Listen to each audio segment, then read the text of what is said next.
secondaire pour passer des week-ends et des vacances, une restructuration d'une grange en très mauvais état.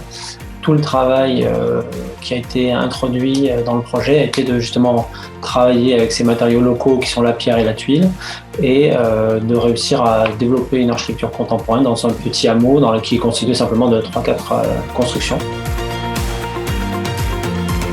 La complexité a principalement résidé dans le travail sur les géométries de ces toitures en pente, liées notamment à l'usage de la tuile.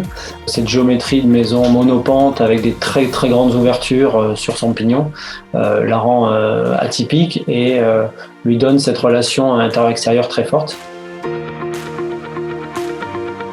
La tuile était pour nous presque un élément d'entrée de base puisque c'était un déjà là qu'on a réinterprété et reconstruit à neuf, mais qui fonctionnait dans un tout global qui était vraiment important de préserver pour garder l'harmonie globale de l'ensemble de la construction.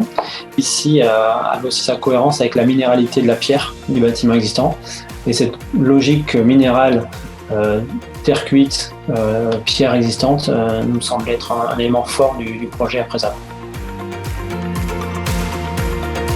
Cette matérialité minérale était déjà en soi une lecture contemporaine du projet. La première qualité qu'on reconnaît à la tuile, c'est la durabilité dans le temps du produit, dans sa mise en œuvre.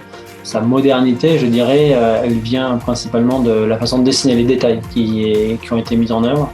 Qui a ce double élément de modernité et de tradition qui fait qu'on a un produit qui vient s'intégrer de façon naturelle dans les projets des architectes et globalement dans les projets qu'on peut voir en rénovation aujourd'hui.